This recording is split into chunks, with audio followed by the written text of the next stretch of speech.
सुप्रभात। आज हम पाठ अन्याय के विरोध में पढ़ने जा रहे हैं।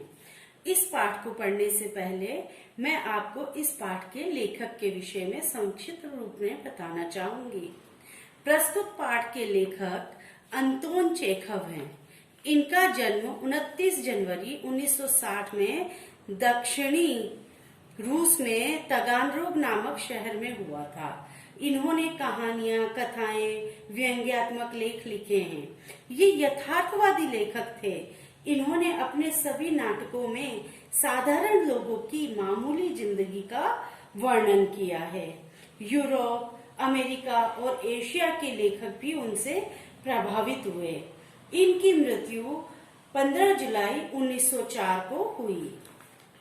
तो आइए पढ़ते हैं कहानी अन्याय के विरोध में। लेखक इस कहानी में हमें ये संदेश देना चाहते हैं कि स्वयं को भला दिखाने के लिए हमें धब्बू बने रहना कदापि उचित नहीं है। यदि हमारे साथ कोई अन्याय करता है तो हमें भी उस अन्याय का विरोध करना चाहिए, क्योंकि अन्याय सहने वाला भी उतना ही बड़ा अपराधी है जितना कि अपराध करने वाला। यदि हम अन्याय का विरोध नहीं करेंगे तो भविष्य में कोई भी हमारे साथ अन्याय नहीं करेगा। तो अब हम इस कहानी का वाचन करते हैं। कुछ दिन पहले की बात है, मैंने अपने बच्चों की गवर्नेंस जूलिया को अपने पढ़ने के कमरे में बुलाया और कहा, बैठो जूलिया, मैं तुम्हारी तनख्वाह का हिसाब करना चाहता हूँ। मेरे ख्याल से तुम्हें पैसों की जरूरत होगी और जितना मैं तुम्हें अब तक जान पाया हूँ, मुझे लगता है तुम अपने आप तो कभी पैसे मांगोगी नहीं, इसलिए मैं खुद ही तुम्हें पैसे देना चाह रहा हूँ। हाँ तो बताओ, तुम्हारी कितनी तनख्वाह तय हुई थी? 30 रूबल महीना तय हुई थी ना? जी नहीं, 40 रूबल महीना, जूलिया ने दबे स्वर में कहा। नहीं भाई, 30 मैंने डायरी में नोट कर रखा है। मैं बच्चों की गवर्नेंस को हमेशा 30 रूबल महीना ही देता आया हूँ। अच्छा, तो तुम्हें हमारे यहाँ काम करते हुए 2 महीने हुए हैं? जी नहीं, 2 महीने 5 दिन। क्या कह रही हो? ठीक 2 महीने हुए हैं भाई, मैंने डायरी में सब नोट कर रखा है। तो 2 महीने के बनते हैं 60 रूबल, लेकिन 60 रूबल तभी बनेंगे जब महीने में एक भी नागा ना हुआ हो। तुमने इतवार को छुट्टी मनाई है, उस दिन तुमने काम नहीं किया, कोलिया को सिर्फ तुम घुमाने ले गई हो। इसके अलावा तुमने 3 छुट्टियां और ली हैं। जूलिया का चेहरा पीला पड़ गया। वह बार बार अपनी ड्रेस की सिकुड़नें दूर करने लगी, बोली, एक भी शब्द नहीं। हाँ, तो 9 इतवार और 3 छुट्टियां, यानी 12 दिन काम नहीं हुआ। मतलब यह कि तुम्हारे 12 रूबल कट गए। उधर कोलिया 4 दिन बीमार रहा और तुमने सिर्फ तानिया को ही पढ़ाया। पिछले सप्ताह शायद 3 दिन हमारे दांतों में दर्द रहा था और मेरी बीवी ने तुम्हें दोपहर बाद छुट्टी दे दी थी। तो इस तरह तुम्हारे कितने नागे हो गए? 12 और 7 19 नागे। हाँ तो भाई घटाओ 7 में से 19, तुम्हारा कितना हिसाब बन रहा है? 41 रूबल, ठीक है ना? जूलिया की आंखों में आंसू छलछला आए। उसने धीरे से खांसा, उसके बाद अपनी नाक पोंछी, लेकिन उसके मुंह से एक शब्द भी नहीं निकला। हाँ, एक बात तो मैं भूल ही गया था, मैंने डायरी पर नजर डालते हुए कहा, 1 जनवरी को तुमने चाय की प्लेट और प्याली तोड़ डाली थी। प्याली का दाम तुम्हें पता भी है? मेरी किस्मत में तो हमेशा नुकसान उठाना ही बदा है। बदा है का मतलब लिखा है। चलो मैं उसके 2 रूबल ही काटूंगा। अब देखो, तुम्हें अपने काम पर ठीक से ध्यान देना चाहिए ना। उस दिन तुमने ध्यान नहीं रखा और तुम्हारी नजर बचाकर कोलिया पेड़ पर चढ़ गया और वहां खरोंच लगकर उसकी जैकेट फट गई। उसकी भरपाई कौन करेगा? तो 10 रूबल उसके कट गए। इसी तरह तुम्हारी लापरवाही के कारण नौकरानी ने तानिया के नए जूते चुरा लिए। अब देखो भाई, तुम्हारा काम बच्चों की देखभाल करना है, इस काम के ही तो तुम्हें पैसे मिलते हैं। तुम अपने काम में ढील दोगी तो पैसे काटने ही पड़ेंगे। मैं कोई गलत तो नहीं कह रहा हूं ना। तो जूते के लिए 5 रूबल और कट गए। और हाँ, 10 जनवरी को मैंने तुम्हें 10 रूबल दिए थे। जी नहीं, आपने मुझे कुछ नहीं, जूलिया ने दबी जबान से कहना चाहा। अरे तो क्या मैं झूठ बोल रहा हूँ? मैं डायरी में हर चीज नोट कर लेता हूँ। तुम्हें यकीन ना हो तो दिखाऊं डायरी? जी नहीं, आप कह रहे हैं तो आपने दिए ही होंगे। दिए ही होंगे नहीं, दिए हैं, मैं कठोर स्वर में बोला। तो ठीक है, घटाओ 27 41 में से बचे 14। क्यों, हिसाब ठीक है ना? उसकी आंखें आंसुओं से भर उठी, उसके पूरे शरीर पर पसीना छलछला आया, उसकी आवाज कांपने लगी। वह धीरे से बोली, मुझे अभी तक एक ही बार कुछ पैसे मिले थे और वो भी आपकी पत्नी ने दिए थे, सिर्फ 3 रूबल, ज्यादा नहीं। अच्छा, मैंने स्वर में आश्चर्य भरते हुए कहा, इतनी बड़ी बात ना तुमने बताई ना तुम्हारी मालकिन ने मुझे बताई। देखो, हो जाता ना अनर्थ। खैर, मैं इसे भी अपनी डायरी में नोट कर लेता हूँ। हाँ, तो 14 में से 3 और घटा दो। इस तरह तुम्हारे बनते हैं 11 रूबल। बोलो भाई, ये रही तुम्हारी तनख्वाह, ये 11 रूबल। देख लो, ठीक है ना? जूलिया ने जहां कांपते हाथों से 11 रूबल ले लिए और अपनी जेब टटोल कर किसी तरह उन्हें उसमें ठूंस लिए और धीरे से विनीत स्वर में बोली, जी धन्यवाद। मैं गुस्से से आग बलबूला होने लगा। कमरे में टहलते हुए मैंने क्रोधित स्वर में उससे कहा, धन्यवाद किस बात का? आपने मुझे पैसे दिए, इसके लिए धन्यवाद। अब मुझसे रहा नहीं गया। मैंने ऊंचे स्वर में लगभग चिल्लाते हुए कहा, तुम मुझे धन्यवाद दे रही हो, जबकि तुम अच्छी तरह जानती हो कि मैंने तुम्हें ठग लिया है, तुम्हें धोखा दिया है, तुम्हारे पैसे हड़प कर तुम्हारे साथ अन्याय किया है। इसके बावजूद तुम मुझे धन्यवाद दे रही हो? जी हाँ, इससे पहले मैंने जहाँ काम किया उन लोगों ने तो मुझे एक पैसा तक नहीं दिया। आप कम से कम कुछ तो दे रहे हैं। उसने मेरे क्रोध पर ठंडे पानी का छींटा मारते हुए कहा, उन लोगों ने तुम्हें एक पैसा भी नहीं दिया जूलिया? मुझे यह बात सुनकर तनिक भी अचरज नहीं हो रहा है। मैंने कहा, फिर स्वर धीमा करके मैं बोला, जूलिया, मुझे इस बात के लिए माफ कर देना कि मैंने तुम्हारे साथ एक छोटा सा क्रूर मजाक किया, परंतु मैं तुम्हें सबक सिखाना चाहता था। देखो जूलिया, मैं तुम्हारा एक पैसा भी नहीं मारूंगा। देखो, यह तुम्हारे 80 रूबल रखे हैं, मैं अभी इन्हें तुम्हें दूंगा, लेकिन उससे पहले मैं तुमसे कुछ पूछना चाहूंगा जूलिया। क्या जरूरी है कि इंसान भला कहलाए जाने के लिए इतना दब्बू, भीरू और बोधा बन जाए कि उसके साथ जो अन्याय हो रहा है उसका विरोध तक न करे, बस चुपचाप सारी ज्यादतियां सहता जाए? नहीं नहीं जूलिया, नहीं। इस तरह खामोश रहने से काम नहीं चलेगा। अपने अस्तित्व को बनाए रखने के लिए तुम्हें कठोर, निर्भय और हृदयहीन संसार से लड़ना होगा। अपने दांतों और पंजों के साथ लड़ना होगा, पूरी ताकत के साथ। मत भूलो जूलिया कि तुम इस संसार में दब्बू और भीरू लोगों के लिए कोई जगह नहीं है, कोई जगह नहीं है। तो ये पाठ हमारा यहीं पर समाप्त होता है और इसके लेखक हैं अंतोन चेखव जी। तो उन्होंने हमको ये शिक्षा दी है कि हम अच्छा बनने के लिए दब्बू, भीरू और शोषण का शिकार हमें नहीं बनना चाहिए। अगर हम किसी से दबते रहे तो वो हमें दबाते रहेंगे। इसीलिए हमें अपने कर्तव्यों और अधिकारों के बारे में पता होना चाहिए, जिससे कि कोई हमारा शोषण ना कर सके। तो अब ये पाठ समाप्त होता है। अब हम इस पाठ के प्रश्न उत्तर करेंगे। अब आते हैं अभ्यास बोध, जिसमें कि पहले मौखिक प्रश्न है।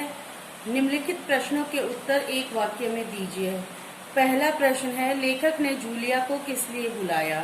लेखक ने जूलिया को तनख्वाह देने के लिए बुलाया। दूसरा प्रश्न है, जूलिया को लेखक के घर में काम करते हुए कितना समय हो गया था? लेखक के घर में काम करते हुए जूलिया को 2 महीने 5 दिन का समय हो गया था। जूलिया का चेहरा पीला क्यों पड़ गया था? जूलिया का चेहरा पीला इसलिए पड़ गया था क्योंकि लेखक उसके हर बात के पैसे काट रहा था। लेखक के अनुसार जूलिया ने कितने नागे किए? लेखक के अनुसार जूलिया ने 19 दिन नागा किया। लेखक की पत्नी ने जूलिया को कितने रूबल दिए थे? लेखक की पत्नी ने जूलिया को 3 रूबल दिए थे। अब आते हैं लिखित प्रश्नों के उत्तर में। निम्नलिखित प्रश्नों के उत्तर विस्तार से लिखना है। तो पहला प्रश्न है, जूलिया कौन थी? उसको किसने अपने कमरे में बुलाया था और क्यों? जूलिया दक्षिणी रूस के लेखक अंतोन चेखव के बच्चों की गवर्नेस थी। वह बहुत ही संकोची तथा दब्बू स्वभाव की थी। लेखक जानता था कि वह बहुत ही दब्बू स्वभाव की है, इस कारण वह अपनी तनख्वाह मांगेगी नहीं। इसीलिए तनख्वाह का हिसाब करने के लिए लेखक ने उसे अपने कमरे पर बुलाया था। जूलिया ने अपने मालिक को अपनी तनख्वाह कितनी बताई? जूलिया ने अपने मालिक को अपनी तनख्वाह 40 रूबल बताई। जूलिया चुपचाप अन्याय क्यों सहती रही? जूलिया चुपचाप अन्याय इसलिए सहती रही क्योंकि वह बहुत ही दब्बू और भीरू स्वभाव की थी। इसी स्वभाव के कारण वह बार बार अन्याय का शिकार होती रही तथा वह कभी भी विरोध नहीं कर पाई। जहां वह पहले काम किया करती थी, उसका इसी स्वभाव का फायदा उठाते हुए उन लोगों ने उसकी तनख्वाह नहीं दी। और जूलिया को ये लगता था कि अगर वो इस तरीके से काम नहीं करेगी तो हो सकता है कि वो लोग उसको काम से भी निकाल देंगे। लेखक ने जूलिया से माफी क्यों मांगी? लेखक ने जूलिया से माफी इसलिए मांगी क्योंकि लेखक चाहता था कि जूलिया अपने दब्बू स्वभाव को छोड़कर अन्याय के विरोध में आवाज उठाना सीखे। अतः लेखक ने जानबूझकर बिना किसी कारण के जूलिया के पैसे काटने शुरू कर दिए। जबकि जूलिया के 80 रूबल बनते थे, लेखक ने काट कर कुल 11 रूबल देने की बात कही थी। यह सुनकर जूलिया को जो दुख हुआ, उसी के लिए लेखक माफी मांगना चाहता था।